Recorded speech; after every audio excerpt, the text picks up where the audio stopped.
नमस्कार दोस्तों, मैं पूजा आपका अपने YouTube चैनल मैथ्स विद पूजा में स्वागत करती हूँ। दोस्तों आज का हमारा टॉपिक है वेक्टर कैलकुलस के अंदर volume of parallelopiped with quaternions axes A B C is scalar triple product. यानी कि हमें वॉल्यूम ऑफ पैरेललोपाइड फाइंड करनी है और जो कि हमें जो एजेस दे रखी है वो quaternions है और एजेस हैं आपकी ए बी सी और बोला है जो वॉल्यूम ऑफ पैरेललोपाइड है वो आपकी स्केलर ट्रिपल प्रोडक्ट होगी। तो कैसे करेंगे, इसमें दो चीज़ें हमें जानने के लिए हैं। वो है पहला पैरेललोपाइड क्या होता है, दूसरा है quaternions क्या होता है। इसका जिक्र हम हमारे जो प्रीवियस लेक्चर्स है वहाँ कर चुके हैं, फिर से बात कर लेंगे। तो पैरेललोपाइड क्या होता है आपका, ये आपका क्यूब की तरह ही होता है। बस क्यूब के अंदर हमें पता है जो एजेस हैं वो 90 डिग्री का एंगल बनाती हैं, एक दूसरे के ऊपर 90 डिग्री से होती हैं, लेकिन इसके अंदर थोड़ा ओब्लिक हो जाता है। ओब्लिक होने का मतलब क्या, अगर हम फिगर के अंदर देखें, इसको डायग्राम बनाएं, इसका कुछ ऐसा हो जाएगा आपका। ये डोंट माइंड, बट मेरी जो पिक्चर है वो अच्छी नहीं है इतनी, but I am trying my best. तो इसके अंदर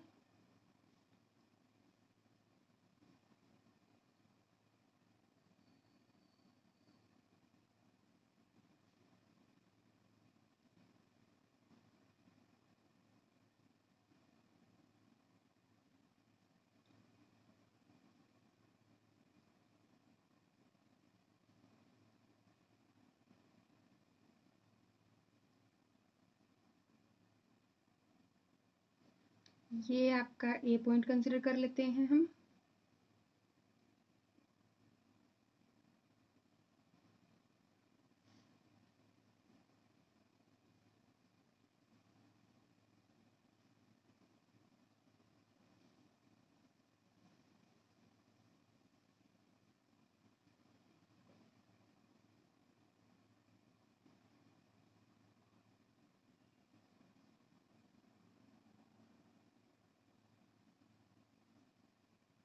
देखिए ये यहाँ नहीं है, तो हमने क्या कंसिडर किया, हमने जो कॉमन पॉइंट है वो ए मान लिया आपका। ये लेट कर लेते हैं कोई बी है, यहाँ हमने लेट कर लिया ये पॉइंट है जो वो डी पॉइंट है, और ये हमारा है सी। इसके करस्पॉन्डिंग जो वेक्टर है वो हमने बी कंसिडर कर लिया, यहाँ पर हमारा सी वेक्टर और ये रहा हमारा ए वेक्टर। तो देखिए यहाँ पर हमें वॉल्यूम ऑफ पैरेललोपाइड, देखिए ये थोड़ा सा ओब्लिक में है, यानी कि टेढ़ा है, इसकी जो एजेस है वो तिरछी है, 90 डिग्री ना होके थोड़ी सी तिरछी जाएंगी, टेढ़ी जाएंगी, ओब्लिक में जाएंगी। तो ये है पैरेललोपाइड। quaternions क्या हो जाएगा, quaternions एजेस वो होती है जहां पर कॉमन पॉइंट होता है, जो एजेस होती है उनके इंसिडेंट का, या फिर उसी कॉमन पॉइंट से यहाँ वहां से या तो जो एजेस हैं वो बाहर निकलती है या उसी के ऊपर इंसिडेंट होती है। अगर हम यहाँ हर एक पॉइंट को देखें, जो हमारा ए पॉइंट है, देखिए तीन एजेस इसके ऊपर अगर इंसिडेंट हो रही है तो हम कह सकते हैं ये तीन एजेस इस साइड से अगर यहाँ इंसिडेंट हो रही है, और अगर हम एरो इस साइड लगा दें, इसका मतलब इस ए पॉइंट से ये तीनों एजेस बाहर की ओर निकल रही है। अगर ओ देखें, जो हमने ओ को क्या माना, ओरिजिन या फिर कॉमन पॉइंट ऑफ रेफरेंस, ये भी क्या है आपका quaternions है, क्योंकि तीनों एजेस यहाँ पर बाहर निकल रही हैं। तो quaternions यानी कि वो कॉमन पॉइंट जहां पर दो, तीन या ज्यादा एजेस क्या होती हैं उसके ऊपर या तो इंसिडेंट होंगी या वहां से बाहर निकलेंगी। तो हमें यहाँ पर क्या फाइंड करना है, वॉल्यूम फाइंड करनी है पैरेललोपाइड की। वॉल्यूम कैसे फाइंड करेंगे, अगर हम देखें तो ओ से ए तक जो पोजीशन वेक्टर बन रहा है, ओ ए पोजीशन वेक्टर ऑफ ओ ए, ये हमारा क्या बन रहा है, ए पोजीशन वेक्टर बन रहा है, तो हमने इसको ए नाम दे दिया। ओ बी को हमने यहाँ पर बी नाम दिया, ओ सी को हमने यहाँ पर सी नाम दे दिया। अब देखिए हमें फाइंड करनी है वॉल्यूम ऑफ पैरेललोपाइड। तो वॉल्यूम ऑफ पैरेललोपाइड, इसका वही अपना बेसिक कंसेप्ट है क्या, कि एजेस, यहाँ पर हमें क्या, वॉल्यूम ऑफ पैरेललोपाइड जो कि हमारा बेसिक जो कंसेप्ट होता है वहीं से करेंगे। एरिया ऑफ बेस, जो इसका बेस ये देख रहे हैं हम, ये area of base multiply height. अब देखिए एरिया ऑफ बेस की अगर हम बात करें यहाँ पर, तो बेस क्या बन रहा है, ओ बी डी सी।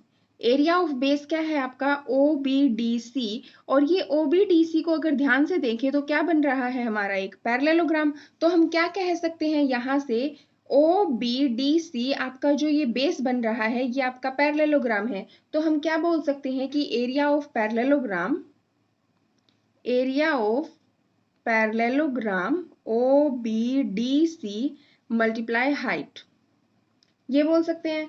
और हमें पता है जो एरिया ऑफ पैरेललोग्राम होता है वो क्या होता है आपका, देखिए यहाँ पर ये सी वेक्टर और जो आपका बी वेक्टर है ये कोटरमिनियस एजेस से जा रहा है।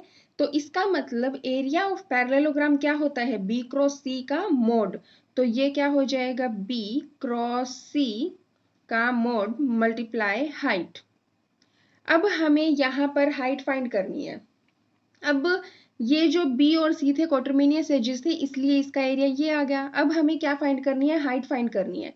हाइट फाइंड हम कैसे करेंगे, by the rule of projection. तो बाय प्रोजेक्शन कैसे, प्रोजेक्शन से कैसे होगा आपका, देखिए हम क्या कर लेते हैं, यहाँ पर एक परपेंडिकुलर ड्रॉ कर लेते हैं। यहाँ से एक, हम कहीं पे भी जाए आपका, हमने एक परपेंडिकुलर पी ड्रॉ कर दिया। अब हमें पता है प्रोजेक्शन क्या होता है कि मान लीजिए ये आपकी यहाँ पर वॉल है, ये आपकी वॉल है, यहाँ आपकी लैडर लगी हुई है। यहाँ ये आपको पता है लैडर क्या ओब्लिक में लगती है, तिरछी लगती है, ये आपकी लैडर है।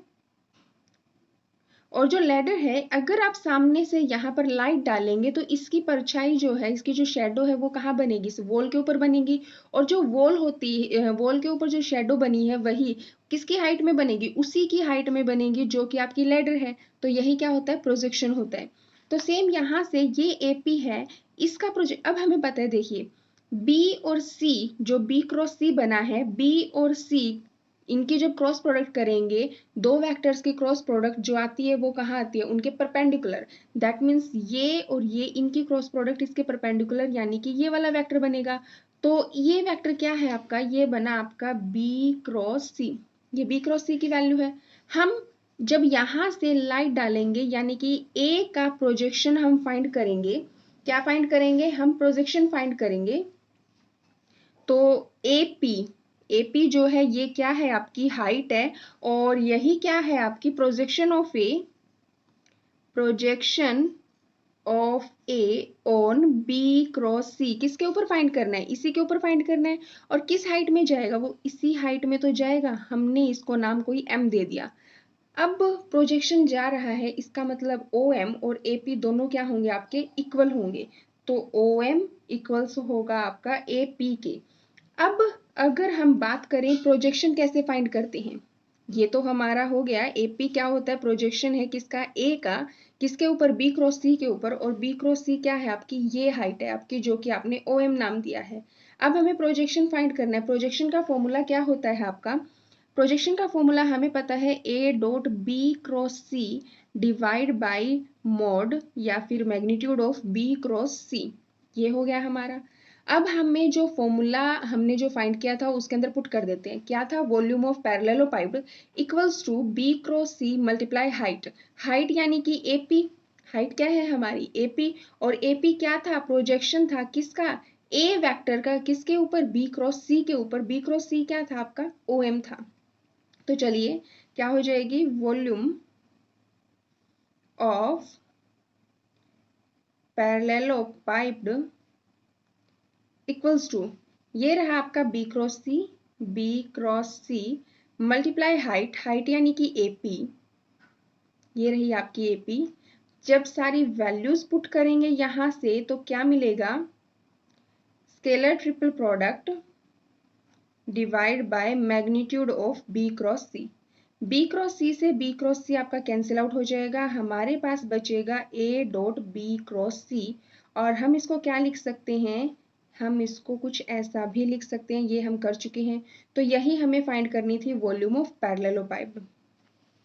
तो उम्मीद है दोस्तों आपको वॉल्यूम ऑफ पैरेललोपाइड कैसे फाइंड करनी है आपको समझ आई है। अब हमें फाइंड करनी है दोस्तों volume of tetrahedron. Volume of tetrahedron वैसे ही आप फाइंड करेंगे, अगर आपको वॉल्यूम ऑफ पैरेललोपाइप्ड फाइंड करना आ गया है वहीं से आप कंसेप्ट यूज करेंगे, वही आपका प्रोजेक्शन वाला, और सेम हम इसके अंदर पुट करेंगे। कैसे? हम टेट्राहेड्रन ड्रॉ कर लेते हैं कुछ आपका ऐसे, वही हमने क्वाड्रमेनियस एजेस दे रखी है यहाँ पर भी, और हमने इसको ऐसे ड्रॉ कर दिया।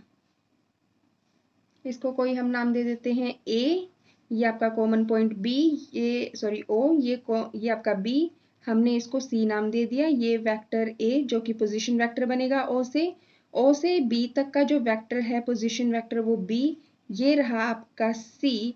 और फिर से हम यहाँ पर एक परपेंडिकुलर ड्रॉ कर लेते हैं पी, और हमें पता है जब इसका प्रोजेक्शन आएगा यहाँ पर तो इसी की हाइट में आएगा, उसको हमने नाम दे दिया कोई कैपिटल एम। तो वॉल्यूम ऑफ टेट्राहेड्रन का जो आपका फॉर्मूला होता है वो जनरल जो फॉर्मूला होता है बेसिक, हम वहीं से स्टार्ट करेंगे। तो वॉल्यूम ऑफ टेट्राहेड्रन, उसका फॉर्मूला क्या होता है आपका 1/3 area of base multiply height. Area of base, base क्या, अब आपको पता है टेट्राहेड्रन क्या होता है, फेजेस ही होते हैं किसके, जो सारी ट्रायंगल्स होती हैं, यानी कि ये फेजेस ऑफ ट्रायंगल्स होते हैं। तो यहाँ पर अगर नीचे देखें तो ये नीचे भी क्या बन रही है आपकी, ट्रायंगल बन रही है। तो एरिया ऑफ बेस अगर आपने नोटिस किया 3D के अंदर तो नीचे भी आपकी ट्रायंगल बनती है, इस साइड जो बनती है वो भी ट्रायंगल है साइड में, यानी कि आपके 4 फेजेस के अंदर बनती है, ये ट्रायंगल्स होती हैं। तो एरिया ऑफ बेस यानी कि area of triangle O C B 1/3 area of triangle O C B multiply height. अब ओ सी बी का जो एरिया ऑफ ट्रायंगल होती है, एरिया ऑफ ट्रायंगल वो क्या होता है आपका 1/2, और ये हमें 1/2 बी इंटू सी, क्योंकि ये क्वाड्रमेनियस एजेस है और ट्रायंगल का एरिया हम 1/2 और जो एजेस हैं B cross C multiply height. Height के लिए हमने वही यहाँ पर एपी परपेंडिकुलर ड्रॉ की है, प्रोजेक्शन डालेंगे ओएम आएगी, ये क्वाड्रमेनियस एजेस थी तो ये हमारा क्या बन जाएगा बी क्रॉस सी ही बनेगा, क्योंकि बी क्रॉस सी हमें पता है जब हमने कल क्वेश्चन किया था वहां भी हमने देखा था कि जो बी क्रॉस सी है is always perpendicular to the plane. कौन से प्लेन के परपेंडिकुलर होता है, to the plane containing B vector and C vector. ये बी क्रॉस सी उस प्लेन के परपेंडिकुलर होता है जिसके अंदर जो कि डॉट प्रोडक्ट क्रॉस प्रोडक्ट हुई है उनको कंटेन कर रहा होता है। तो हमें ओ एम और ए पी की जो हाइट है वो इक्वल होगी, इसका मतलब ए पी जो आपने पीछे फाइंड किया था वही है projection of A on B cross C. और इसकी जो प्रोजेक्शन हम फाइंड करते हैं इसका फॉर्मूला क्या होता है A dot B cross C, और जिसके ऊपर फाइंड करते हैं उसका क्या हो जाएगा मैग्नीट्यूड। अब यहाँ से हम ये वैल्यू उठा के वहां पुट कर देंगे जो कि हमारी इक्वेशन नंबर 1 थी, और वहां से हमारी आ जाएगी वॉल्यूम ऑफ टेट्राहेड्रन। तो ये बन जाएगा वॉल्यूम ऑफ टेट्राहेड्रन क्या बनेगा आपका 1/6। देखिए 1/3 1/2 1/6, ये रहा आपका B cross C multiply height. Height का फॉर्मूला जो आपने अभी टाइप कर लिया है इसकी वैल्यू आपकी यहाँ पुट कर देंगे आप, ये कैंसिल आउट हो जाएगी। आपके पास क्या बचेगा यहाँ से 1/6 ए डॉट बी क्रॉस सी, और हमें पता है ये स्केलर ट्रिपल प्रोडक्ट है और हम इसको कैसे कर सकते हैं 1/6 ए बी सी। तो ये आ गई हमारी वॉल्यूम ऑफ टेट्राहेड्रन। इसमें हमने क्या किया वही हमारा जो बेसिक था हम वहां से शुरू करके गए। वॉल्यूम ऑफ टेट्राहेड्रन का जनरल जो फॉर्मूला है 1/3 area of base multiply height. अब हमें पता है बेस के अंदर कुछ और नहीं ट्राइंगल है, हमने ट्राइंगल का एरिया फाइंड किया, उसकी वैल्यू पुट की। हाइट हमने पीछे जब पैरेललोपाइप्ड की वॉल्यूम फाइंड की थी वहां से हमने प्रोजेक्शन की हेल्प से हमने हाइट की वैल्यू फाइंड की थी, वो हाइट की वैल्यू हमने पुट की, हमें मिल गई वॉल्यूम ऑफ टेट्राहेड्रन। तो होप दोस्तों आपको समझ आई, नहीं समझ आई तो प्लीज़ कमेंट बॉक्स में कमेंट करके ज़रूर बताइए। और इसी के साथ थैंक यू सो मच। जय हिंद, जय भारत।